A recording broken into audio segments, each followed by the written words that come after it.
Alright, so this is my Andor Season 1, Episode 7 review. Um, okay, so it starts off with Solier in his room, looking out the window, and his mother calls him. So he comes out, and then they talk about, I guess, his new job that his uncle got him. And then we later see him talking to his new supervisor, and it's an office job. And I didn't catch something about fuel is going to be his job, and you can see that it's just a mind-numbing type of job. So, that's where we are with him. Then we deal with Dedra. I thought it was Deidre, but it's Dedra. She wants to find out all the equipment, all of their equipment that has been stolen in all the star systems in the past couple years. And she doesn't like how the Empire is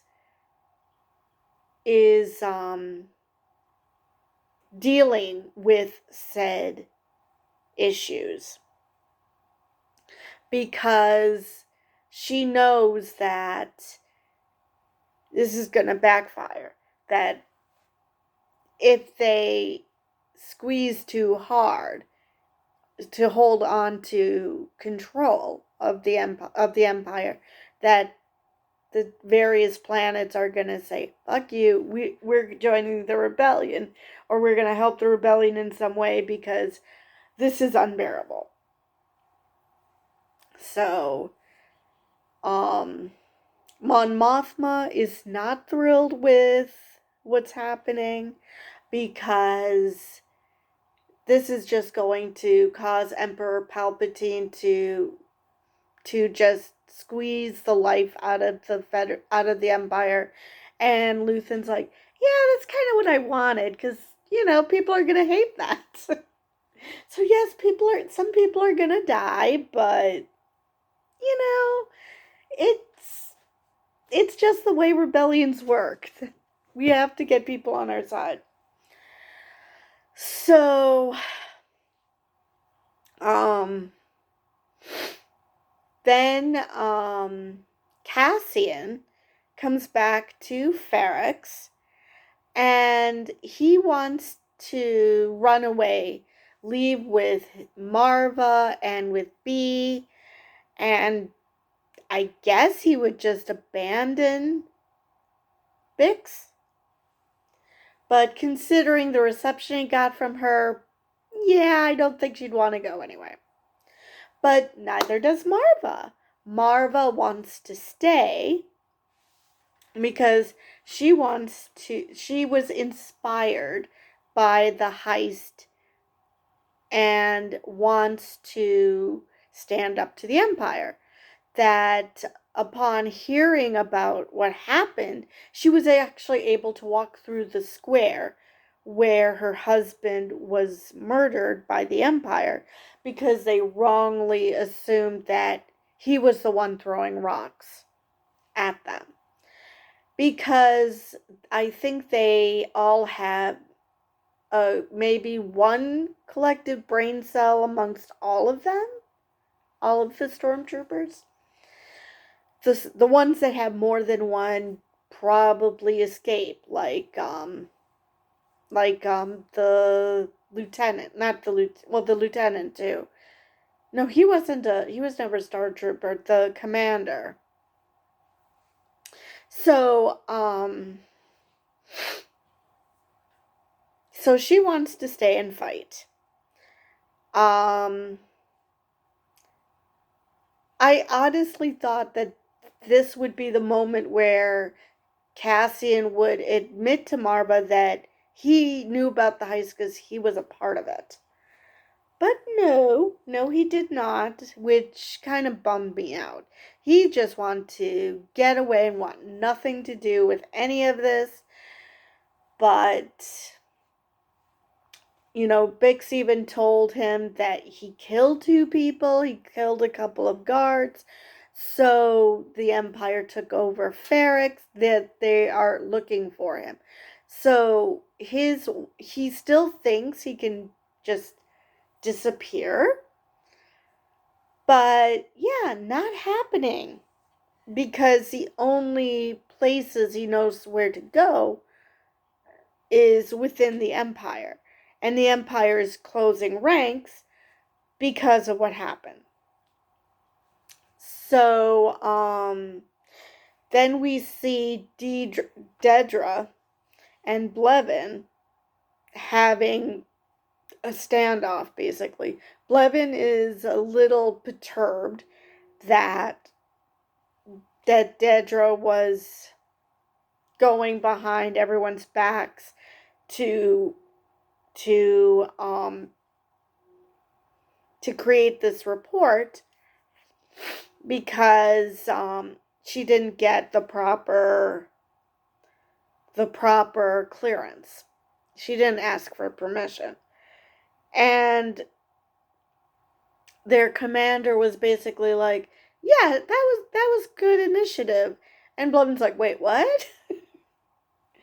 So the star system that was previously under Blevin's supervision is now going to be under Dedra's because she's so interested in it.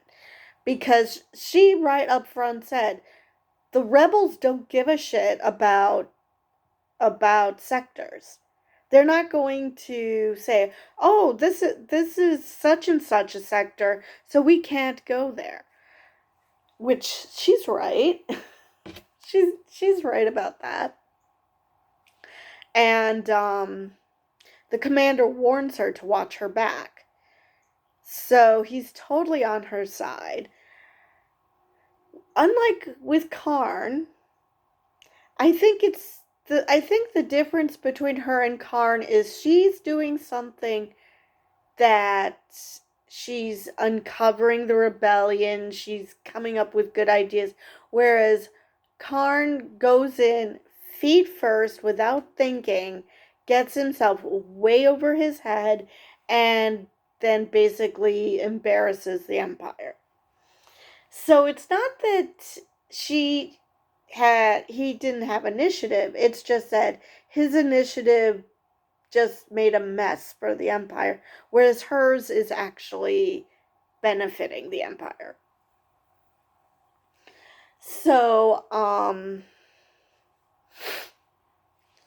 so then we get Clea meeting with Vel. And at first I didn't recognize Clea, but then it occurred to me that it was Clea, because she opened her mouth.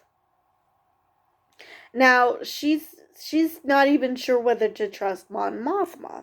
And Luthen's like, oh no, we can trust her. So she talks to Vel, who cleans up well.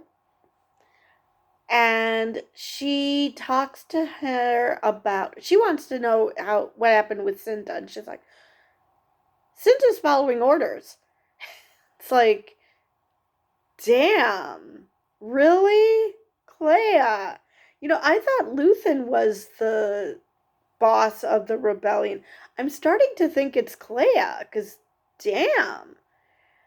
She basically implied that Vel did not follow orders, which technically she didn't, but, Nemec was dying, so what do you do? And neither one of them even knows the duplicity of Scheme. So, obviously that had something to do with it. So now she wants Vel to find Cassian. Now, it's implied because Vel says, you want me to kill him. Now, at this point, Vel has no clue that the Cassian Andor she's looking for is Clem, is whom she knows as Clem. So I was already thinking that maybe when she sees him, it might be that she'd be willing to kill him because of what happened to Skeen.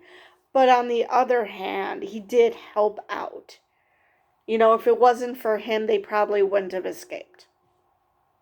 So then, but then considering what happens at the end, maybe it'll be less hostile when Vel meets Cassian. But, so Mon Mothma has another party, and it's at her house, and it's like, what, do they just have parties? What's going on here? So she's having another dinner party, and Perrin keeps looking over at her. I mean, it's at first I'm like, is he jealous or something? But because of him knowing who she's talking to, it's maybe Mon Mothma thinks that, she said he cannot be trusted. So maybe she thinks he's spying on her too, which is probably why she doesn't tell him shit either, like the fact that she has charities. And that everybody is spying on her, like her driver, Cloris. He's spying on her. Perrin looks like he's spying on her. Her daughter just wants to get the hell out of that party, which, she's a teenager. Of course she doesn't want to be at some boring dinner party. And, so she tells her friend, I think his name is Tay. She asks him for his help, that she can't access her bank accounts for her charitable causes. And so she's not telling him what they're for.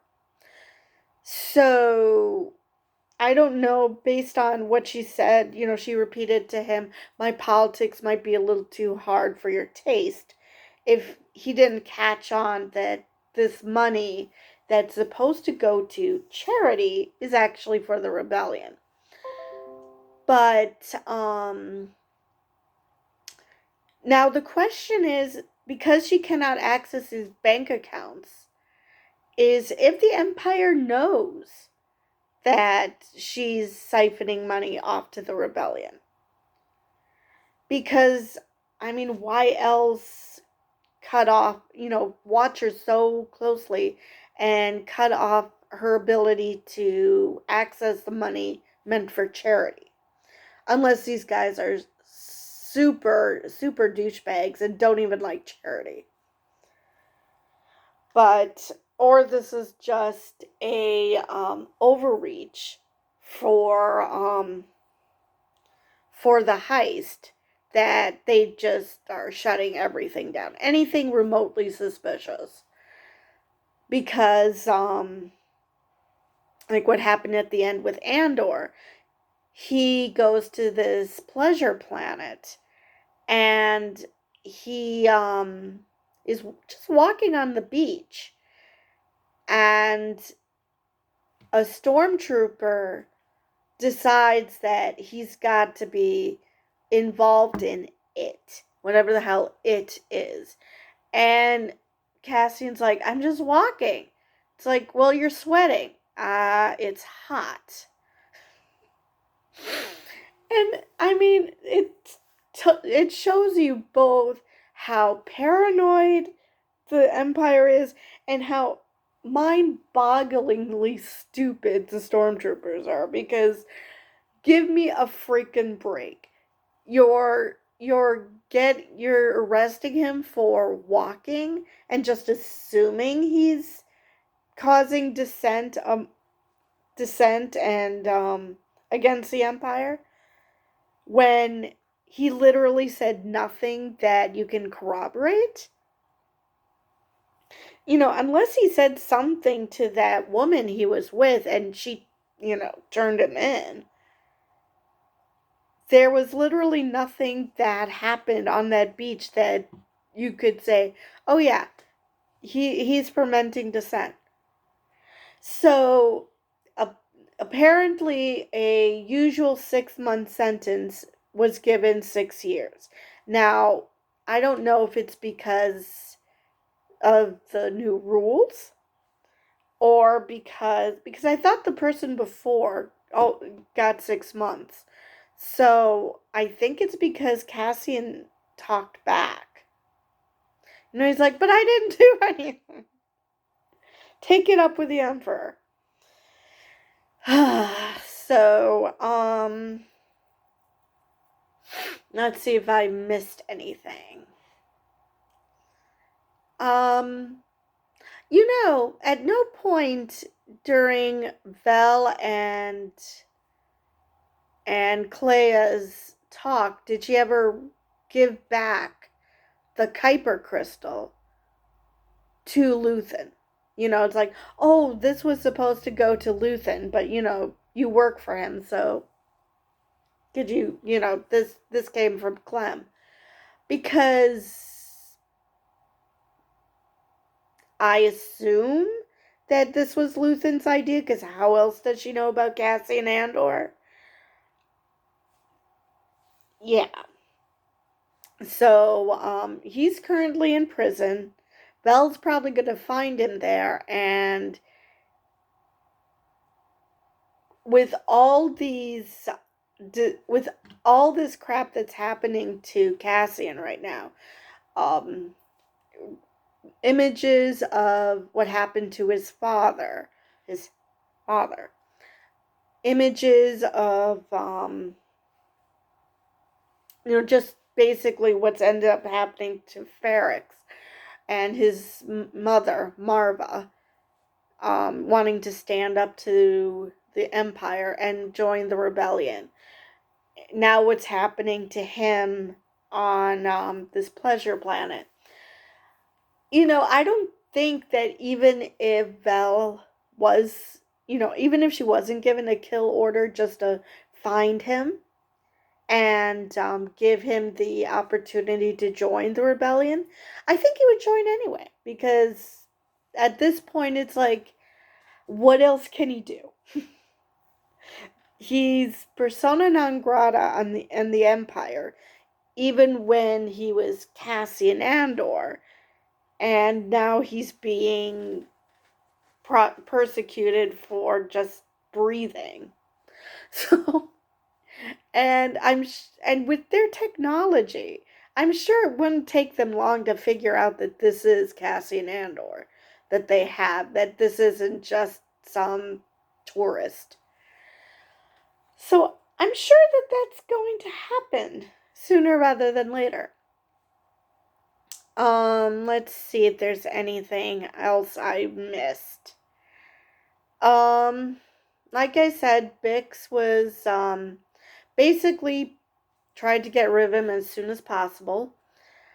She didn't exactly tell him how she got hurt. It was, neither she nor Marva mentioned that Tim was just a colossal dumbass. Well, that they mentioned because he turned in Cassian, but the fact that she was going after Cassian, and one of the Imperial guards stopped her. So, but yeah, she did confirm that what I initially thought, which is that they have history together. And that's why Tim was jealous, because she's being friendly with her ex, because God forbid that would happen. I mean, he totally had a inferiority complex when it came to Cassian. Because, I mean, seriously, there was absolutely no reason Fine, don't trust Cassian. Trust Bix. Come on. So, so yeah. So unless they're really going to do a deep dive into the incest plot with Luke and Leia, that they would, I highly doubt that they're gonna make Bix be his sister, because relationship. So it wasn't just what happened with Leia and Luke, which is she kissed him once, and that was it. Let's see if there's anything else. Um, I really thought that when Leda asked to be excused, that they would show her going to her room and showing that she's also part of the rebellion or something. Just because she doesn't know her mom is a part of it doesn't mean that she doesn't have to be a part of it. But no, she disappeared and we didn't hear anything else from her for the rest of the episode. Let's see if there's anything else I missed. I think I covered everything. I'm really curious what's going to happen with Daedra and Blevin. Because Blevin is stewing that he was so proud that he's following the rules, and following the rules to the letter just, got him screwed over, just like Solaire. So I wonder if they're somehow going to team up and go after Cassian themselves, or go after the rebellion, or whatever Blevin's target is going to be, and to try to show up Daedra or something. And I wonder if either one or both will be like, this Empire thing sucks.